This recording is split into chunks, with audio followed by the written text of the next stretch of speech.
It's a mistake to skip over understanding Chase's 524 rule because while the rule itself is fairly straightforward, it has a lot of implications for your overall points strategy.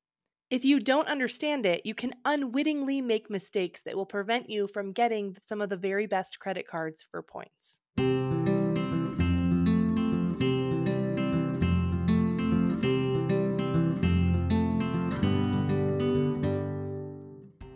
Welcome back to Points for Normal People.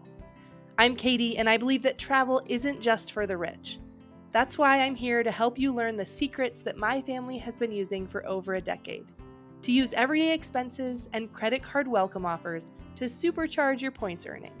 And when you learn to do this, you can cover entire vacations every year. This is not the most exciting episode, but it is so important to understand the Chase 524 rule. After this episode, I'm hoping that you will be able to internalize this rule so much that you could explain it to a stranger on the street. That's how important this rule is. You need to really get it. More likely, you might have to explain it to a spouse or a partner who you are roping into this hobby as well. It's not super complicated, but there are a few nuances, and I want to make sure that you really get it. After I explain what the rule is, I'm going to go over how it affects your card opening strategy, as well as some overall strategy tips in regards to the 524 rule, as well as touch on what you need to do when you're over 524. Now, as I mentioned in episode 4, I have a really straightforward strategy you can follow, my 3-year plan.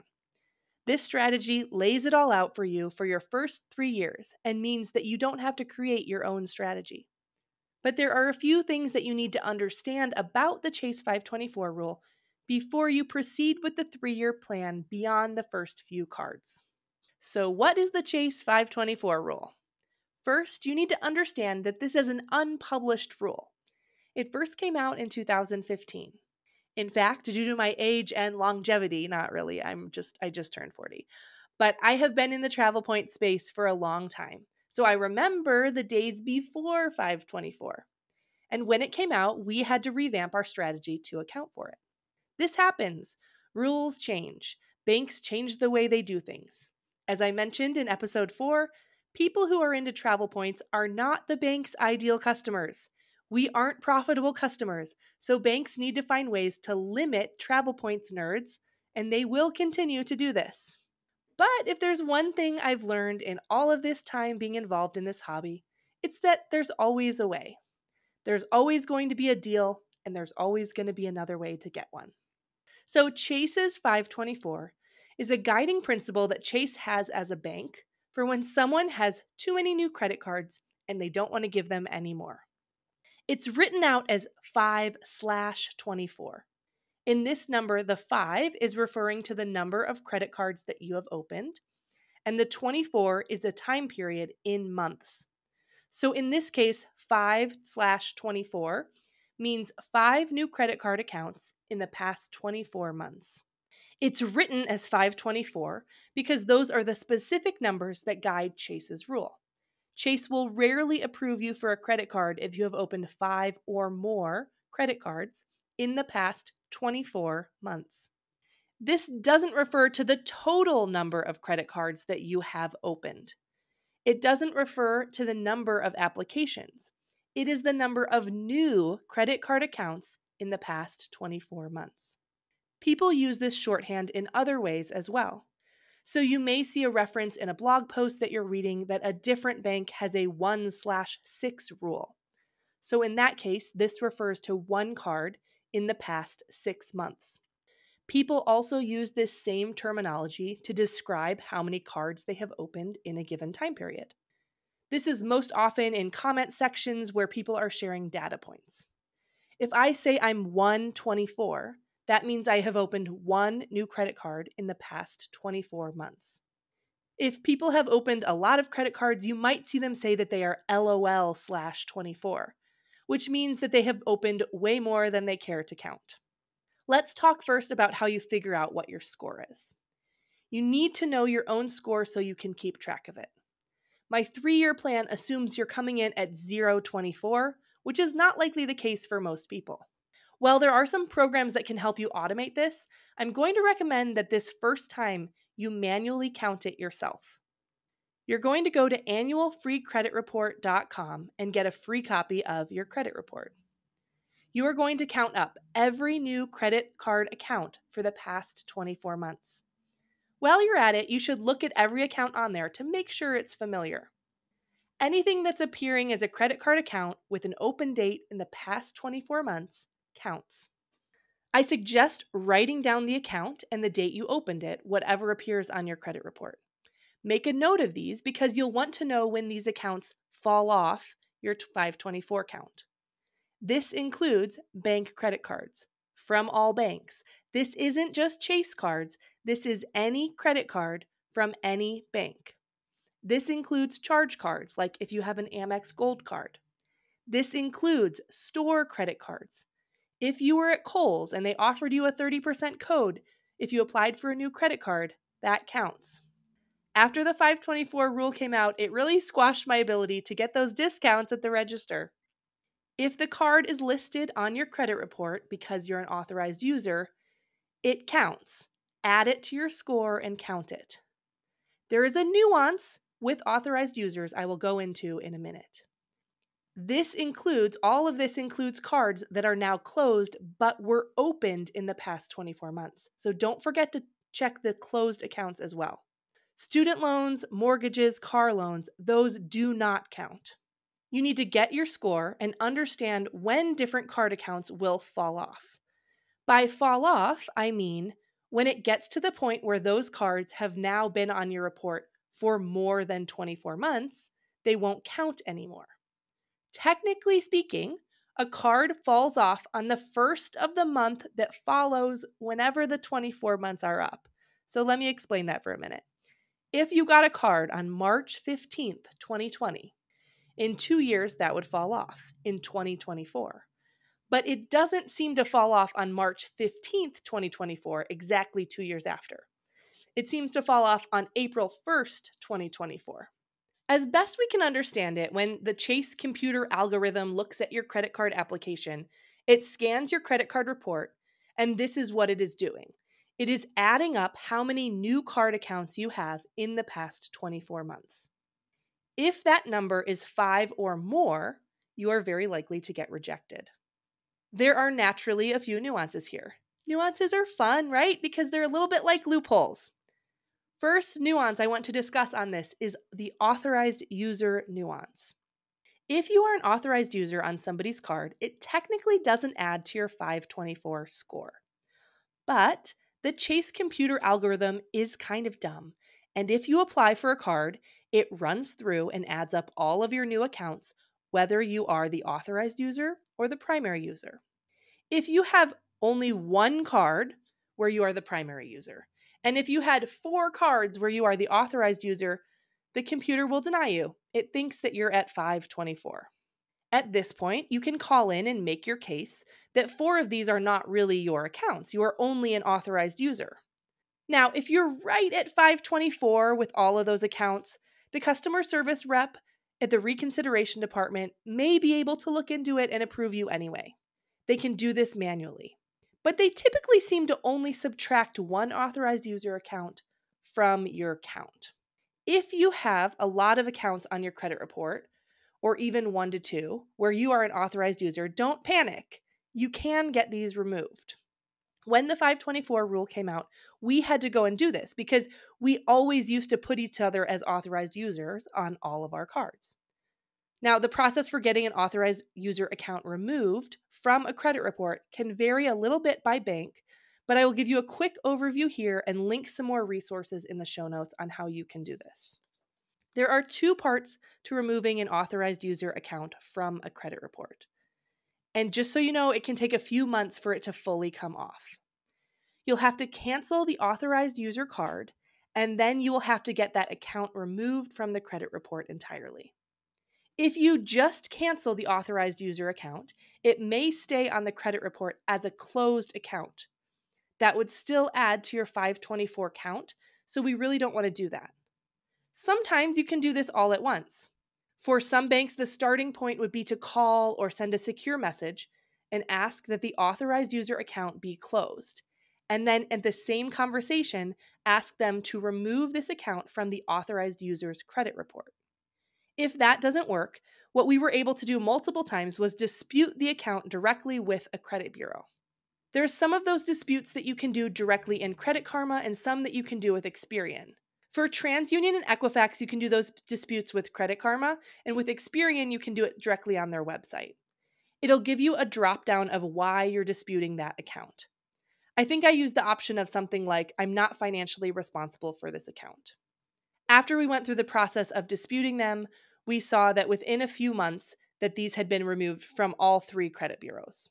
This leads to an important strategy tip here, which is do not add your spouse or partner as your authorized user automatically.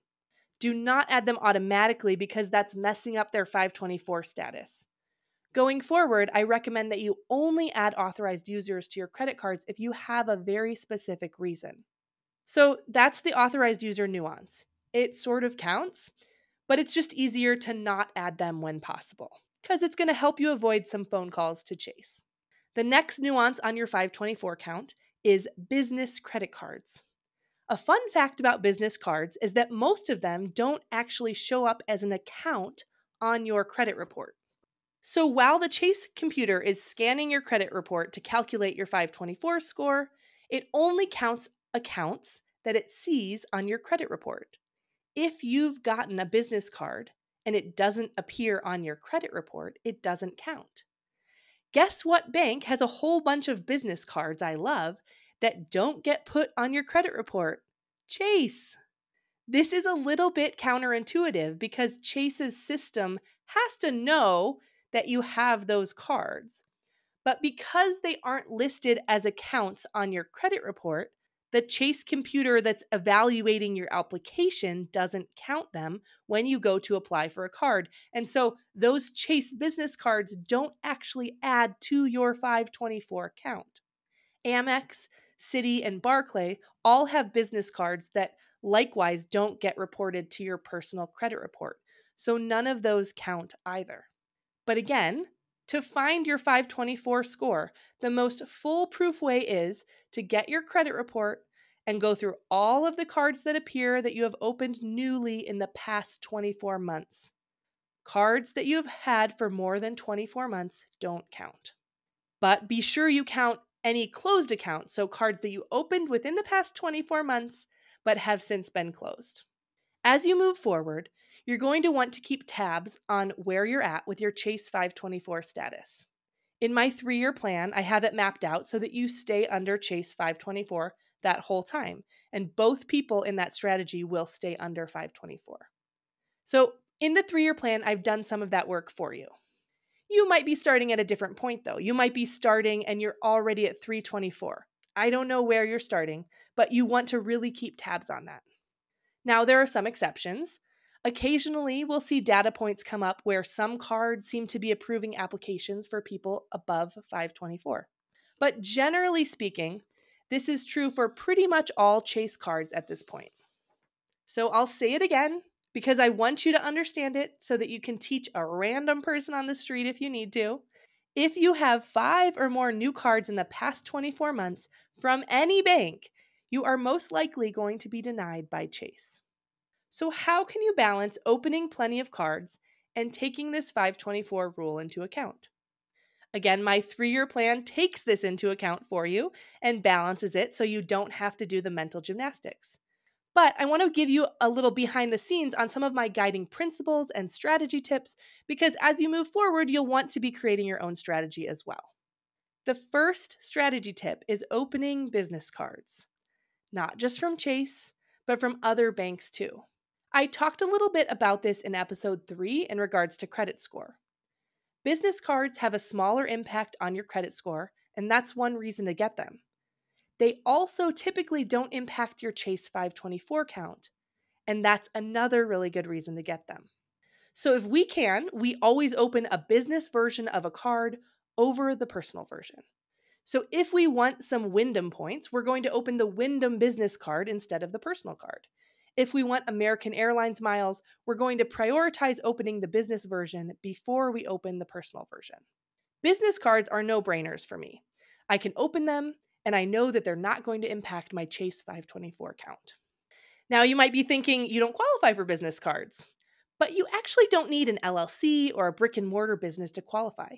So many people qualify with a simple side hustle like tutoring or babysitting, selling a few things on Facebook Marketplace per year, renting out a property, dog walking, driving for Uber, and so much more. I will devote a whole episode to business cards, but in the meantime, I will link a blog article below if you want more information on this.